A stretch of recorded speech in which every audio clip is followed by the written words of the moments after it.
there is, incredible academic preparation happening here, incredible spiritual preparation and maturation and growth happening here. My success stories have really just been one after another. They're successful to me because I love to see people's lives change. It was a remarkable experience.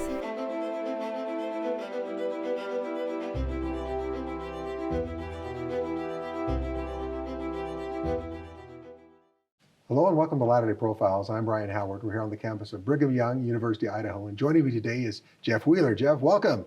So great to be here. Thank you. Give you a fist pump here in the days of COVID. Glad to have you here. Jeff is an author. A lot of people who are fans, especially the fantasy fiction that you write, will recognize these books. Some of the latest: The Thief's Daughter, The King's Traitor, The Hollow Crown, The Silent Shield, Prism Cloud, and a lot of these are trilogies and multiple titles. And you've got lots of. How many books have you written, Jeff?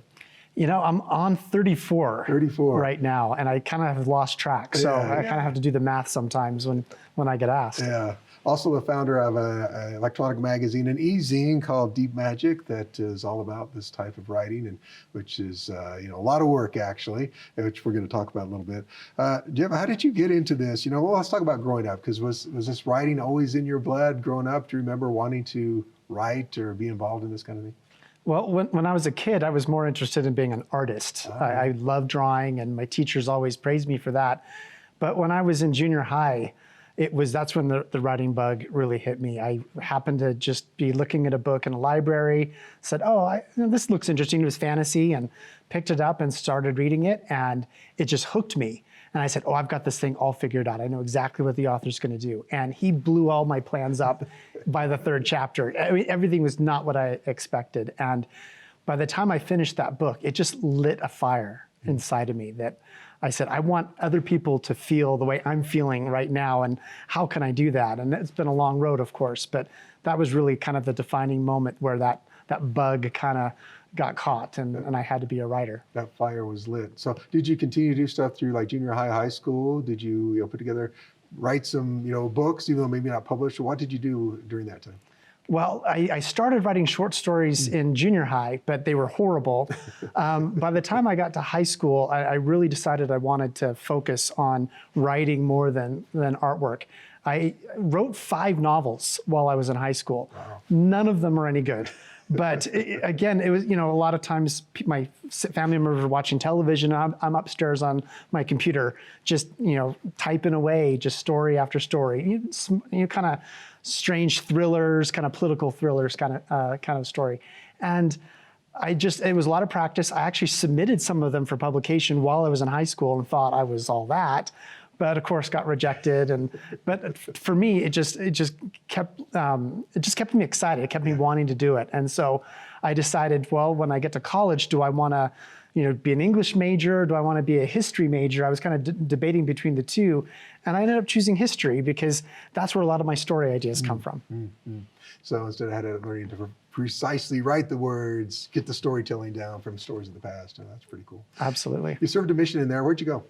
I was called to the Oklahoma Tulsa mission, but it split while I was in my first area and became the Oklahoma City mission, and that's where I spent the 2 years between Texas and different places around Oklahoma City and some of the smaller towns there.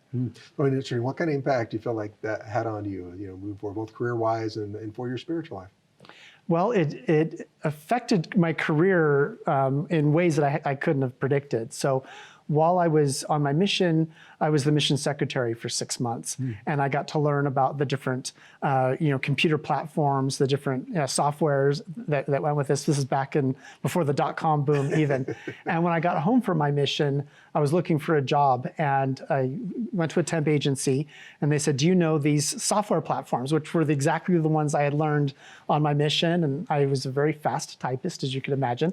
And so I got hired on the spot with Intel Corporation in Silicon Valley, just as a temp, just to work in their training department for the summer. Well, that ended up becoming a full-time job that put myself through college. So tech industries in my blood. My dad worked for Hewlett-Packard for his whole career for the most part. And so being part of Silicon Valley and all those tech startups was part of my DNA for a long time. Yeah, you grew up in that area, right? That's where your dad works. You're Yes. down there. So that was like coming home. You're actually working right in your own backyard. And it was quite a contrast. Like living in, growing up in the Bay Area and then going to Oklahoma, it was very much of a different environment, but it was good. I love, my favorite places were the small towns that I lived in, and I didn't like the tornadoes. That wasn't so great, but it was just a different part of the country and a different experience. It was wonderful.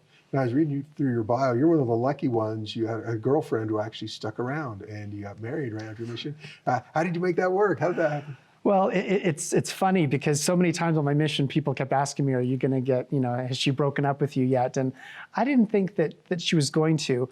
We knew each other. We didn't go to the same high school. She went to a private Catholic high school in the Bay Area. I went to a public school, but we worked at the same after-school job, and we became friends, became competitors. We'd argue all the time, but her faith began to be challenged, during that time in high school, and she had a class assignment to attend another church.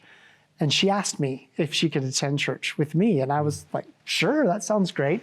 And so after attending church, she then asked, are there any classes or anything that you can learn more about the Church of Jesus Christ of Latter-day Saints? And I said, well, just so happens we have these missionaries, and my older brother was serving a mission at that time.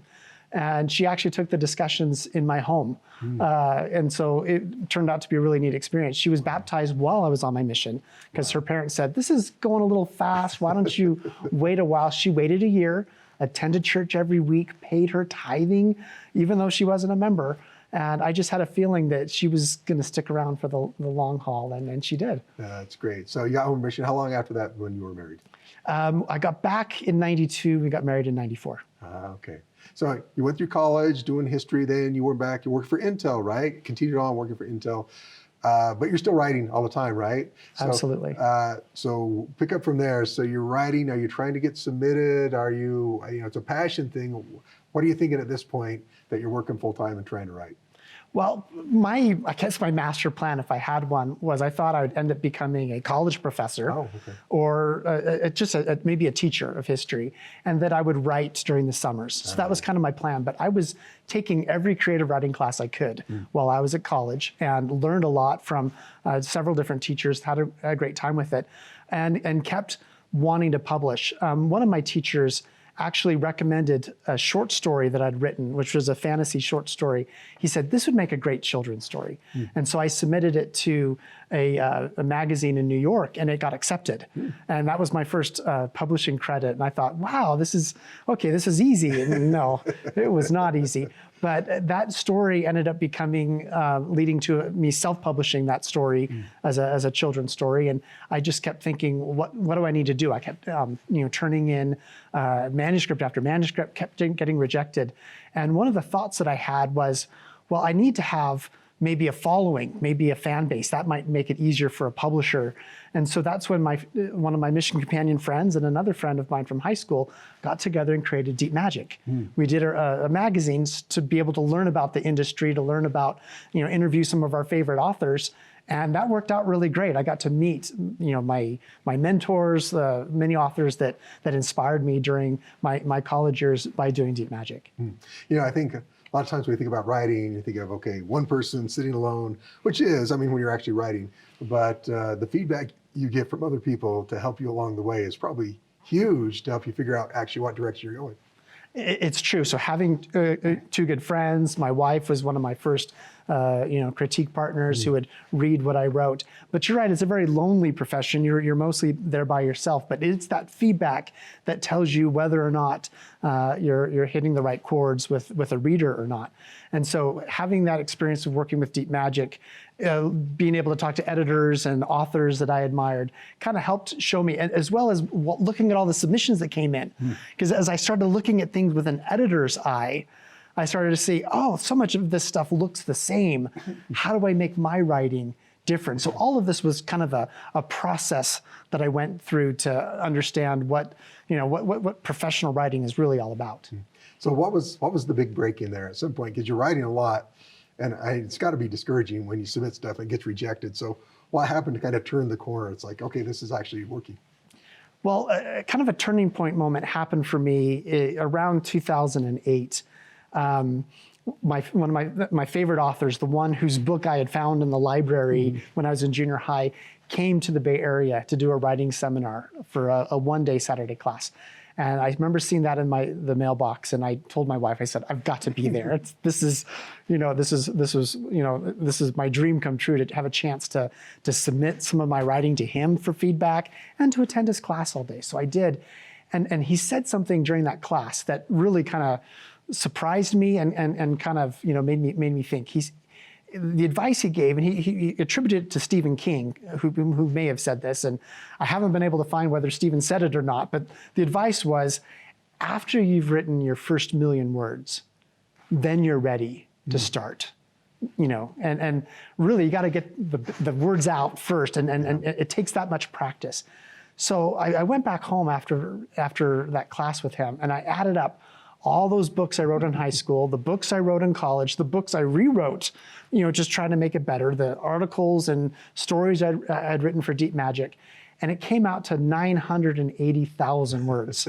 And I had never really thought about how much practice I had done. And when I went to that class with Terry Brooks is his name, when I went to his class, I was trying to think, which of these 3 novels do I want to, really focus on as my next thing? And after that class, I realized none of them. Those were all part of my practice. Wow. So I literally just threw them all away. Wow. And the next thing that I wrote, The Wretched of Muirwood, was the book that actually landed me my publishing deal. Didn't happen immediately, but it was that 1,000,000th word later that made it happen. Yeah, as we say, the overnight success that started 20 years ago. Right? Exactly. But you self-published first. Why did you decide to go to that route? Was it, rejections from the publishing companies? Was it, okay, I do want to get out there? Why did you go that route to begin with? I tried the traditional route. I submitted to over 40 different agents. I knew editors at most of the major publishing houses, and I just couldn't get anybody willing to take a look at the manuscript, except for one agent. And it's so exciting, right? To say, I'm willing to take a look at the first 3 chapters. So I sent it to them, and I'm willing to look at the whole manuscript. And I thought, this is it. This is going to be the moment, the opportunity, only to get it rejected. Yeah. Right? And so many authors have to deal with that rejection. You have to have a thick skin to be with this. And so I really thought, well, I can keep trying to get an agent, or self-publishing was becoming more popular. And I remember I got called as a bishop at that time, and I just said, I don't have time to focus on my writing anymore. I really need to focus on, my calling and what I need to do. But I'd written that book, and I was still passionate about it. And I just felt, even while I was a bishop, I had this push, like, just get it out there. Let's just see what happens. You're not going to spend any time marketing it. And so those self-publishing platforms made it possible. And so I published all 3 of those books all together, put them out there in the world, and nothing happened still. And I just was like, oh my gosh, how long is this going to take? But I kept working on my calling, kept working on my career, kept raising my kids. And it turns out that my publisher, who's Amazon, began creating their own publishing companies. And they started looking at self-published authors like me. And when they created their own fantasy imprint, they actually recruited one of the chief editors out of New York, one of the top publishers. They recruited him. And I was one of the first books that he read that had been self-published. And he said, I got to pick up this series. And so he actually reached out to me. I didn't submit to him at all. They contacted me, and it absolutely changed my life. But I didn't jump ship right then and there. So, once you get here, was it 47 North, right? That's the company? Yes. So, how'd that come about? So that's got to be a pretty thrilling call. And you've been reaching out, and finally someone reaches out to you and says, hey, I like your stuff. I didn't even know 47 North existed. And if you know, Amazon's based in Seattle. That's where their headquarters is. And I think that's the longitude of Seattle, is 47 degrees north. So it made sense. And so this person who I didn't know reached out to me and said, I loved your book, but I want to talk to you not just because I'm a fan. I want to know about what you're writing next. I'm interested in talking to you about acquiring you. So naturally, I Googled them and found out about who this was, realized that he came from one of the top publishers in New York. And so I remember, sending an email to my wife, like, look at this email that I got. And And she was just like, okay, don't freak out. You know, who knows where this is going to go. But I started doing my homework about them, and I realized that, you know, Amazon's a tech company. I was working for a tech company. It's like, I kind of understand how they tick. So we just had a conversation, and I got to learn about how their publishing model was going to work. And I was very interested in working with a publisher that was going to be innovative in the space. I mean, publishing's been around for hundreds of years. But Amazon was going to be doing some innovation in that space, and I really liked that. I liked my Kindle. I liked being able to download a book without having to go to a bookstore, and I thought that might be interesting. So we had some conversations for a couple of months before they offered me a 6-book deal. They wanted the 3 books that I'd already self-published, and they wanted the series that I was working on next. Wow. And so I got an attorney to help make sure I understood the publishing contract. He had worked with other Amazon authors as well as the top 5. And so he said their terms are very fair, they're very generous, they're not being taken advantage of. And I said, okay, let's just see what happens. And what was amazing to me is after they started selling my books, the sales were going well, but then they really started to take off. Mm-hmm. That's got to feel pretty cool. You know, so you've got like, I don't know, were these hard copy or these downloadable books originally? Well, they were all 3 formats. They were print, audio. I really wanted an audiobook because my commute into Intel, I was always listening to audiobooks. And so I'm like, I want somebody to be able to listen to my books as they're driving into work. And that's a huge new trend, actually. People are doing that all the time. So it was in all 3 formats. And so I said, yeah, this works for me. Well, it's got to be pretty cool, you know, to self-publish and then see your published book and, you know, the cover, the whole thing. It's like, you're a real author, right? When you feel that book in your hands for the first time, it's got to be a pretty cool experience. Yeah, they send you author copies, right? They send you a box, and there's nothing like opening up that box and just seeing these copies. It's just an amazing experience. And then when I got to listen to the audio version, just driving to work every day of my own book, it just, I have to admit, I geeked out a little bit, saying this is just, I had never imagined that something like that would have been able to happen. And all these years later, before it being able to happen. Yeah, that's totally cool. Well, this brings you to a point where you're working at Intel. Now, they want these books. That's a lot of work. So you, at some point, you got to take the leap. Am I going to be a full-time author, or am I going to try and do this on the side? How did you come to the decision, I'm going to leave the security of that full-time job and jump into being a full-time author? Well, believe me, I mean, I know authors that made that jump as soon as they got their publishing contract. And I was much more conservative about that because I didn't know how they were going to do. And even after the first book started selling really well, it's like, well, is this a flash in the pan? Is this going to last? So I had a commitment to write 1 book a year and to be able to finish that new 3-book series. And I was able to hit those milestones. And I figured that was going to give me some time to see how are things selling, what does it look like? Because having all these books coming out at the same time was kind of an anomaly. That normally doesn't happen. Yeah. And so I started watching it, and as I watched the success start to happen, I realized, I thought, you know, I think I can make this a full-time career. But I also knew that if I wanted to be successful, as a lot of self-publishing authors are, you need to write more than 1 book a year. That's more what's happening and more standard today. And I knew I couldn't do that with the calling I had, as well as a job at a company like Intel. And so when I had that conversation with Amazon, I said, for my new publishing contract, how about we publish 3 books a year instead of 1? And that was not what they were used to. I mean, they'd done the books up front, but they showed that they could do that. They could hit that production schedule. And they said, well, we think we could make that happen. So we had that conversation. And once I got that contract with them to be able to publish it, I gave my notice to my manager. And he thought I was crazy. It's like, you're working at Intel. Why would you want to leave the security of that? But it had been a couple of years, and I had seen what that normal was looking like. And we decided to make that jump. And of course, you know, my wife was very nervous about it. We were all nervous about it. But we thought about what would we need to do to prepare our family for that. And we discussed what those plans were, like paying off our house, right? Not having a mortgage would make a big difference. Knowing we had to pay for our own health insurance. Can we afford all those things? We kind of did all the number crunching in advance and said, I think this makes sense. And we did that, and I've never looked back. It's really been the best decision I've ever made. What's it like to be able to go to your work, to your office in your house and do what you're passionate about. I mean, not many people really get that total opportunity. Something you've loved since you were in grade school. What's that, feeling like for you to be able to do that? As I've been asked that question, sometimes I answer that the worst day of being an author is still better than the best day I had when I was working at a tech company.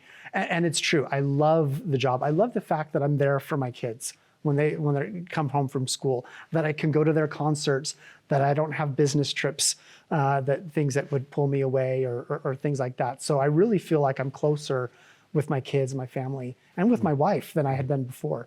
A lot of the principles I learned working at Intel on being time management, being able to, be business-minded was something that was very helpful because now I have to run my own business as an author. And so all that experience at Intel has actually only benefited my experience as an author for sure. But I have to admit, I mean, I feel so blessed that this opportunity was given to me. It's like I literally didn't even go out and find it.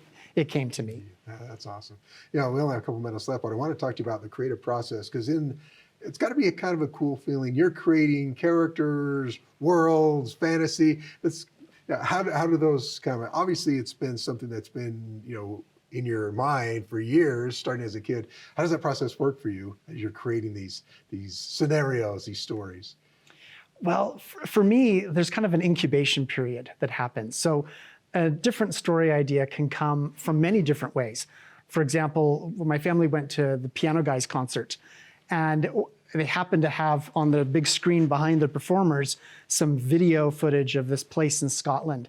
And as I'm staring at this video footage, a story idea came to me. And what I usually do when I get those ideas is I pull out my phone, I send myself an email, just kind of capturing the nuggets of the idea. And then I kind of file it away. And I let that story incubate, that idea. Sometimes different stories might come from different ideas where I smash them together. So for me, I don't start writing a story until it's been incubating for a while first. And to me, that's part of the fun of the process is while I'm driving somewhere or while I'm at the grocery store, my imagination is always working, is always making connections, coming up with new characters that might be able to sit in that story. And when I finally feel like it's incubated enough, then I'll say, okay, this is the story I'm going to write next, and I'll pitch it to my publisher and say, this is what I'd like to do, and they've always said yes. So that's been nice to be able to pursue even different things, not just stories that I've always written, but trying something brand new, like a story I did based to kind of in ancient China. They were very open to try something new and different. Tell me what you're working on now, and for people who aren't familiar with your work, give us like a brief synopsis. So maybe like the latest book you're working on, the one that's coming out the most recently. So the series that just started coming out within the last few weeks is called the First Argentines series. And it's part of my King Fountain universe, which has been my most popular series. And I was inspired by a piece of medieval history that I learned about in college that's just been kind of sitting in the back burner for so many years. And this is going to be a 4-book series because it's the story of a knight who is serving different kings within that realm of King Fountain. And I've always been attracted to characters that have really difficult moral dilemmas that they have to face, but they choose to be good guys. A lot of what's popular in fantasy today is called grimdark, where people, are maybe villains who are the heroes. And that's never attracted to me. I've always been more interested in somebody who role models certain kind of values, but has really hard and difficult things. So I get to beat up my characters really, and put them in really soul-stretching experiences, but I'm inspired by characters and stories where people overcome those kinds of things. So this 4-book series is one that all 4 books are coming out within 12 months. Wow. And so I've actually finished writing it. And I'm going through edits right now on the final book, but we've got all of them lined up to be able to finish by January of 2022. Wow. Lots of work. That represents a lot of work. You've been writing furiously. Absolutely. If people want to find out more, interested, say, I'd like to check out Jeff's books. You got a website, they can check it out, jeffwheeler.com? Jeff-Wheeler.com. There's another Jeff Wheeler out there who stole the URL, but I got that hyphen in there, and that works. And it has little excerpts of all of my world. So that way, some people like starting with this one, some people like starting with this one. I like having little background details on all of them so that people can come and browse and see. And some people say, well, which one should I start with? I even have a reading order, which is my suggestion. Like, I'd start here with this one, because sometimes if you've got 30 choices, which one do you start with? Yeah. I like to make it a little bit easier. It's nice to have a lot of choice too. That's great. Well, Jeff, it's been a pleasure to talk with you. I wish you the best with your books that are coming out and in the future. Thanks, Jeff. Appreciate you coming. You're welcome. Thanks, Brian.